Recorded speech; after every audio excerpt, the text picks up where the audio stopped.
Today, Sony announced the newest addition to the RX100 lineup of cameras, the RX100 VI. Now, I am a big fan of the RX100 lineup, and I've been using them for many years. I've talked a lot about them on this show. I started with the RX100 III, I guess about 4 years ago. I have the RX100 IV. I upgraded to the 5, which is this one, which I absolutely love.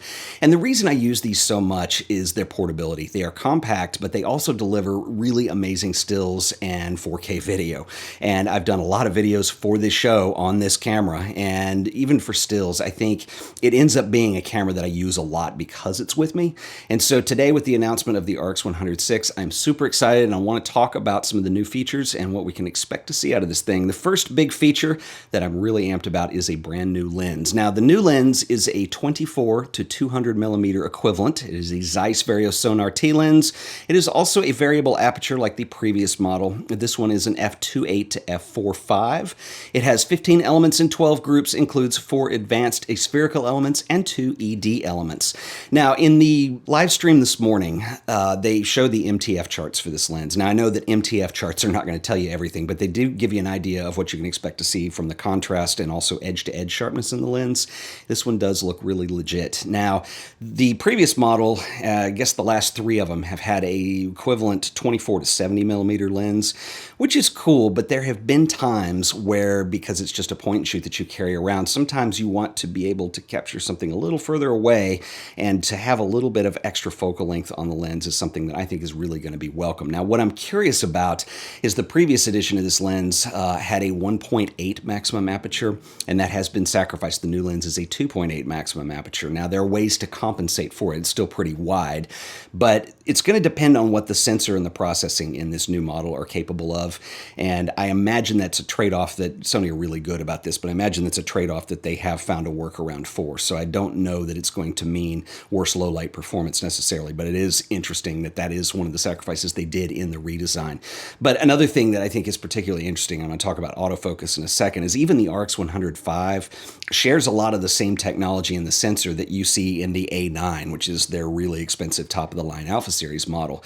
And what's really cool about that is you can end up doing basically 24 frames a second of continuous shooting. You can do it on the RX100 V. You can also do it on the RX100 IV. And that's a really cool feature to have. But with a short lens, a lot of times when you're doing action, it might be a sporting event or it might be something where you really do need a longer lens. So I think it was something that was due on this camera.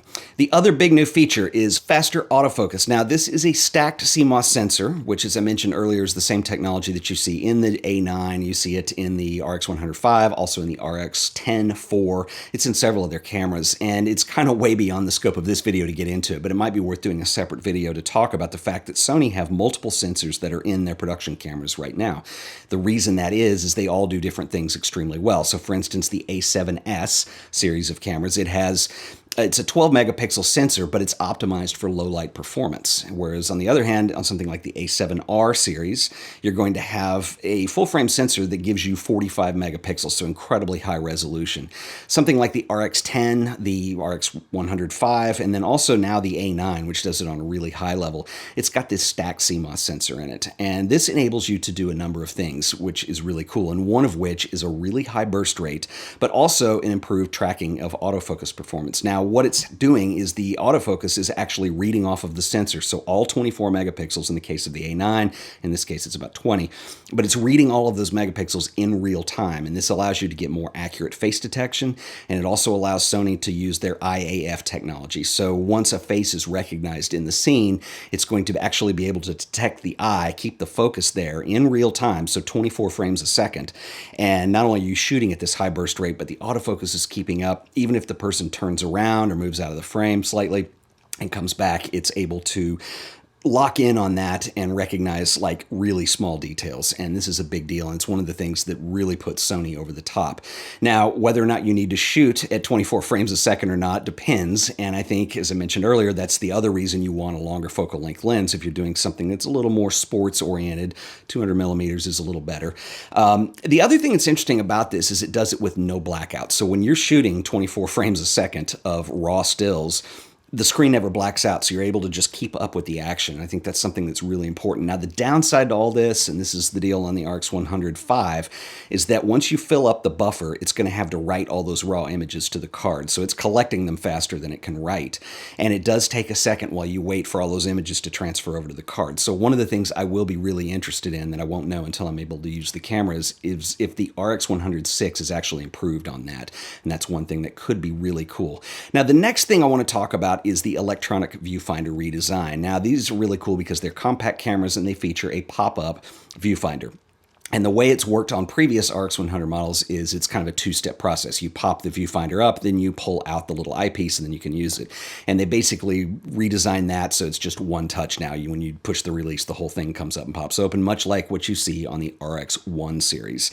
And the other thing is there have been some improvements to this electronic viewfinder as well. It now features a 2.35 million dot OLED viewfinder. So one of the complaints that I've had on these cameras is that when I'm using the viewfinder, it's just not a real high resolution, and I end up just using the back screen most of the time, and it just seems a little bit of a gimmick because in practical use, it's not that practical.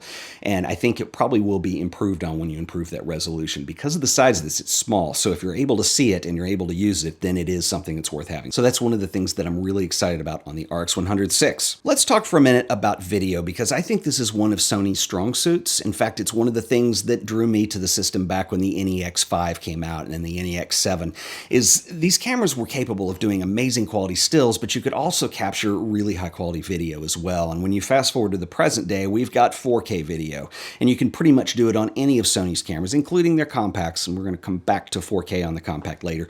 But anyway, one of the things that I really love that Sony do are they give you tools that you really only see on professional grade cameras, and they give them to you across the lineup for the most part. And one of these is picture profiles, and they introduced picture profiles on the RX100 IV in the RX100 lineup a few years ago.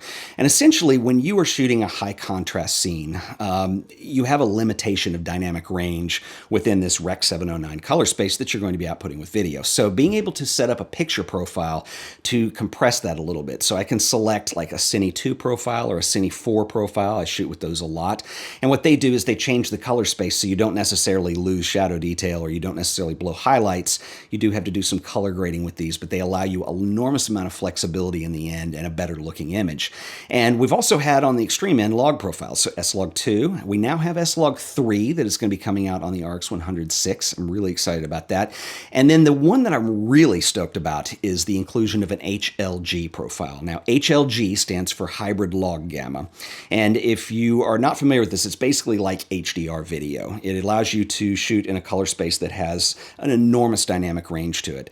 Now, this is designed to pair up with an HDR TV display or an HDR monitor. And that doesn't interest me that much because the video that I make, I'm doing for the web. So it really needs to be viewable on a computer or a mobile device.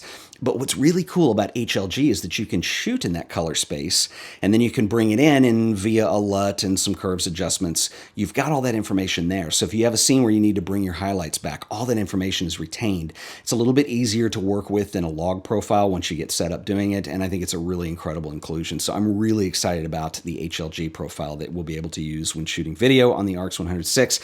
Now, with the RX100 VI, there are some things that are still missing, and this is going to frustrate a lot of people. For instance, there is still no microphone jack, and for as good as this camera is as a vlog camera, and a lot of people buy it for that usage, you're going to have to use an external audio with it because it just does not have a mic jack. The mics that are in here are okay, and you can see that I have these little furry things over there to keep wind noise out, and they will work, but it really would be nice to see that. I don't think that you're ever going to see this, at least not for the foreseeable future.